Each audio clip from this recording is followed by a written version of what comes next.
गांव के किनारे फैले उस घने जंगल में हर रोज की तरह एक लड़की लकड़ियां लेने जाया करती थी। पर उस दिन कुछ अलग था।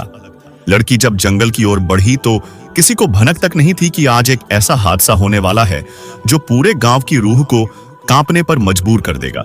काफी देर तक जब वो नहीं लौटी तो गांव वालों को चिंता होने लगी। कुछ लोगों ने उसे ढूंढने का फैसला किया और जंगल की ओर निकल पड़े। पर जो नजारा वहां देखा, उसे देखकर सबके होश उड़ गए। किसी ने सोचा भी नहीं था कि रीता के साथ ऐसा कुछ हो सकता है। एक छोटे से गांव में रीता नाम की एक लड़की रहती थी। उसके माँ बाप बहुत गरीब थे। उसी गांव के पास एक बहुत बड़ा जंगल था। गांव के लोग उस जंगल में लकड़ी लेने जाते थे। रीता को भी हर तीसरे चौथे दिन उसे जंगल जाना पड़ता था। एक दिन रीता की माँ ने कहा, घर में लकड़ी खत्म हो गई है, जंगल में से लकड़ी ले आना। रीता ने कहा, मैं जाती हूँ, सुनो आज जल्दी वापस आ जाना। बाप ने कहा, कल से मैंने सुना है कि जंगल में कोई जानवर घूम रहा है। गांव के बुजुर्ग कह रहे हैं कि रात में अजीब सी आवाजें आती हैं। रीता ने हंसकर कहा, आप भी कितनी फालतू की बातें करते हैं, मैं तो दिन में जाती हूँ, दिन में कोई जानवर नहीं आता और फिर जंगल के किनारे ही तो लकड़ी मिल जाती है। लेकिन उसे क्या पता था कि आज का दिन उसकी जिंदगी का आखिरी दिन होने वाला था। 9 बजे रीता ने अपनी पुरानी साड़ी पहनी और कंधे पर एक बड़ा सा कपड़ा डाल लिया। इसमें लकड़ी बांधकर लाना था। उसने एक छोटी हंसियां भी साथ ली जो सूखी टहनियों को काटने के काम आती थी। माँ, मैं जा रही हूँ, उसने आवाज लगाई। अरे सुन तो, खाना खाकर जा, माँ ने कहा। अरे नहीं, पहले लकड़ी ले आऊं फिर खाना खाऊंगी, वैसे भी जल्दी वापस आ जाऊंगी। यह रीता के जीवन का आखिरी वाक्य था जो उसने घर में कहा था। रीता घर से जंगल की तरफ चल पड़ी। रास्ते में उसे कई लोग मिले। सबसे हाल चाल पूछे। कहाँ जा रही है रीता? रामू काका ने पूछा। लकड़ी लेने जा रही हूँ काका, रीता ने जवाब दिया। अकेली मत जाना बेटी, कल जंगल में कुछ अजीब सी बातें हो रही हैं। कल रात मैंने बड़ी तेज गरजने की आवाज सुनी थी। रीता ने सोचा कि यह सब बुजुर्ग हमेशा डराते रहते हैं। जंगल में तो वो इतनी बार गई है, कभी कोई परेशानी नहीं हुई। काश वो उस दिन रामू काका की बात सुन लेती। गांव के आखिरी घर से निकलकर रीता ने जंगल का रास्ता पकड़ा। यहाँ एक पतला सा रास्ता था जो सीधे जंगल के अंदर जाता था। आमतौर पर वो इस रास्ते पर ज्यादा अंदर नहीं जाती थी, बस किनारे किनारे लकड़ी इकट्ठा करके वापस आ जाती थी। आज भी वही इरादा था। लेकिन जब वो जंगल के किनारे पहुंची तो उसे अच्छी लकड़ी नहीं मिली। बारिश के कारण ज्यादातर लकड़ी गीली हो चुकी थी। अरे यार, अब क्या करूं? रीता ने सोचा। घर जाकर माँ को क्या बताऊंगी कि लकड़ी नहीं मिली। उसने फैसला किया कि थोड़ा और अंदर जाकर देखती हूँ, हो सकता है वहां सूखी लकड़ी मिल जाए। यही उसकी पहली और आखिरी गलती हुई। रीता जंगल के अंदर गई तो एक अलग ही दुनिया नजर आई। यहाँ घने पेड़ थे। यहाँ तो कितनी अच्छी लकड़ी है, रीता ने देखकर खुशी से कहा। लेकिन उसे नहीं पता था कि इस खुशी के पीछे मौत छुपी बैठी है। काम करते करते रीता को एहसास ही नहीं हुआ कि वो कितनी दूर चली गई है। जंगल का किनारा अब दिखाई नहीं दे रहा था। चारों तरफ सिर्फ पेड़ ही पेड़ थे। अरे मैं तो काफी अंदर आ गई, उसने सोचा। अब वापस जाना चाहिए। लेकिन जब उसने अपना बंडल देखा तो लगा कि अभी और लकड़ी चाहिए। आधा बंडल ही भरा था। अरे इतनी अच्छी लकड़ी मिल रही है तो थोड़ी और ले लूं, उसने सोचा। 2 घंटे बाद रीता का बंडल भर गया। अब वो वापस जाने की तैयारी में थी। लेकिन जब उसने चारों तरफ देखा तो एक अजीब सी परेशानी हुई। अरे यार, मैं कहाँ हूँ, उसने सोचा। चारों तरफ एक जैसे पेड़ थे। कोई पहचान की चीज नहीं दिख रही थी। जिस रास्ते से वो आई थी वो दिखाई नहीं दे रहा। रीता ने एक तरफ चलना शुरू किया। उसे लगा कि शायद यहीं से वो आई थी। लेकिन 10 मिनट चलने के बाद भी जंगल का किनारा नहीं दिखा। दोपहर हो गई थी। रीता को भूख लगने लगी थी। उसने सुबह चाय के अलावा कुछ नहीं खाया था। अरे यार, मुझे तो घर जाना था, उसने सोचा। माँ इंतजार कर रही होगी। रीता ने एक पेड़ की छांव में बैठकर सोचा, यहाँ से निकलने का कोई रास्ता तो होना चाहिए। उसने ध्यान से सुना। अगर गांव पास हो तो कोई आवाज आएगी। लेकिन यहाँ सिर्फ जंगल का सन्नाटा था, सिर्फ पत्तियों की सरसराहट और कभी कभी किसी चिड़िया की आवाज। तभी उसे एक अजीब सी आवाज सुनाई दी। ये आवाज पहले कभी नहीं सुनी थी। अरे ये क्या आवाज है, रीता ने सोचा। यह आवाज किसी बड़े जानवर की थी। रीता का दिल जोर से जोर धड़कने लगा। आवाज करीब आ रही थी। रीता ने अपनी सांस रोकी और बिल्कुल चुप हो गई। झाड़ियों से धीरे धीरे एक विशाल शेर निकला। उसकी आंखें रीता को देख रही थी। उसके दांत चमक रहे थे। रीता का मुंह सूख गया। सांस लेना मुश्किल हो गया। हाथ पैर कांपने लगे। अरे शेर, रीता के मुंह से मुश्किल से आवाज निकली। शेर ने उसे देखाकर एक गरज की। आवाज से पूरा जंगल गूंज उठा। रीता बिल्कुल हिल नहीं सकी। डर के मारे उसके हाथ पैर काम नहीं कर रहे थे। शेर धीरे धीरे उसकी तरफ कदम बढ़ाने लगा। उसकी आंखें रीता को घूर रही थीं।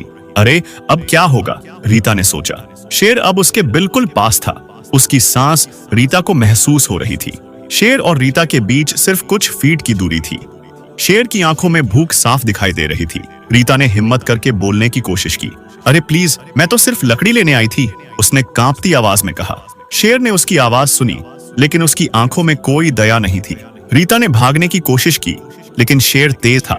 एक ही झटके में वो रीता के सामने आ गया। शेर ने अपना मुंह खोला। उसके दांत चमक रहे थे। रीता ने आंखें बंद कर ली। उसे अपने माँ बाप की याद आई। अरे मैं उनसे आखिरी बार मिल भी नहीं सकी, उसने सोचा। इतने में शेर ने झपट्टा मारा। जंगल में अचानक खामोशी छा गई। सिर्फ कुछ चिड़ियों की आवाज आई जो डर कर उड़ गई थी। रीता की आवाज अब सुनाई नहीं दे रही थी। जंगल फिर से अपनी पुरानी खामोशी में डूब गया था। शेर ने अपना काम पूरा किया। रीता अब इस दुनिया में नहीं थी। जंगल में सिर्फ कुछ निशान रह गए थे। फटे हुए कपड़े, बिखरी हुई लकड़ी और खून के धब्बे। रीता का वह बंडल भी वहीं बिखरा पड़ा था जिसे भरने के लिए उसने अपनी जान गंवाई थी। शेर अपना शिकार लेकर जंगल के अंदर चला गया, वहां जहां इंसान का कोई पता नहीं था। शाम होने लगी थी।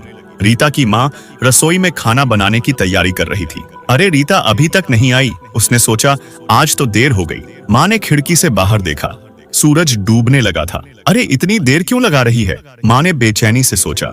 जब बाप खेत से वापस आए तो माँ ने पूछा, रीता अभी तक नहीं आई, कहीं कोई परेशानी तो नहीं? बाप ने कहा। लेकिन रात होने पर भी रीता नहीं आई।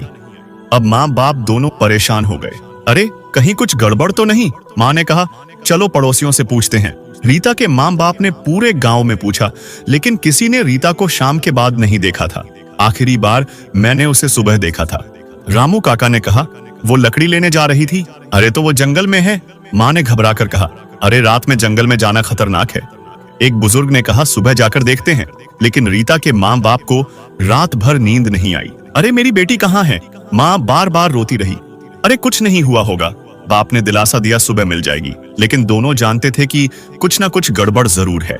सुबह होते ही गांव के लोग तैयार हो गए। रीता को ढूंढने के लिए एक बड़ी टीम बनाई गई। सब लोग साथ चलेंगे, मुखिया ने कहा। जंगल में अकेले जाना खतरनाक है। लोगों ने लाठी और टॉर्च साथ। कुछ लोग ढोल भी लाए ताकि आवाज से जानवर डर जाए। रीता कहाँ है? लोग आवाज लगाते हुए जंगल में गए। जंगल के किनारे उन्हें रीता के पैरों के निशान मिले। अरे यहाँ तो रीता आई थी, किसी ने कहा। यह निशान अंदर की तरफ जा रहे हैं, दूसरे ने कहा। लोग उन निशानों का पीछा करने लगे। जंगल में आधा किलोमीटर अंदर जाने के बाद लोगों को कुछ अजीब चीजें मिली। अरे ये तो रीता की हंसिया है, रामू काका ने कहा। हंसिया एक पेड़ के नीचे पड़ी थी। पास में कुछ कटी हुई लकड़ी भी थी। अरे यहाँ तो वो काम कर रही थी, किसी ने कहा। लेकिन वो कहाँ गई? दूसरे ने पूछा। आगे जाने पर उन्हें रीता के कपड़े का एक टुकड़ा मिला। अरे ये तो रीता की साड़ी का टुकड़ा है, माँ ने रोते हुए कहा। कपड़े पर खून के धब्बे थे। सब समझ गए कि रीता का क्या हुआ है। बाप ने रोते हुए कहा, मैंने मना किया था, अकेले जंगल मत जाना। रीता की मौत की खबर पूरे गांव में फैल गई।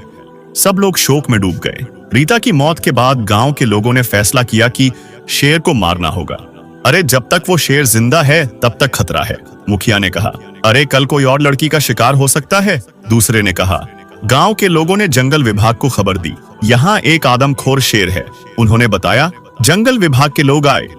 उन्होंने शेर को ढूंढने की कोशिश की। अरे वो बहुत खतरनाक है, अफसर ने कहा। लेकिन शेर बहुत चालाक था। वो जंगल के अंदर छुप गया था। हफ्तों तक शेर की तलाश चलती रही, लेकिन वो नहीं मिला। तीसरे महीने में आखिरकार शेर का पता लग गया। वो एक गुफा में छुपा था। अरे मिल गया, शिकारी ने कहा। जंगल विभाग के लोग, गांव के लोग सब मिलकर गए। अरे आज इसका अंत होगा, रीता के बाप ने कहा। शेर को घेर कर लोगों ने उसे निकालने की कोशिश की। जब शेर बाहर निकला तो वह बहुत विशाल और डरावना था। अरे कितना बड़ा है, लोग डर गए। शेर की आंखों में गुस्सा था।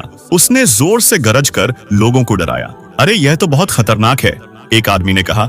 शिकारी ने बंदूक तैयार की। शेर ने भी हमले की तैयारी की। अरे मार दो इसे, रीता के बाप ने चिल्लाकर कहा। एक गोली चली। शेर घायल हो गया, लेकिन अभी भी जिंदा था। अरे अभी भी हिल रहा है। लोग डरे हुए थे। दूसरी गोली से शेर की मौत हो गई। रीता के बाप ने कहा, अरे जिसने मेरी बेटी को मारा उसका अंत हो गया। शेर की मौत के बाद गांव में वापस शांति आ गई। लोग फिर से जंगल जाने लगे।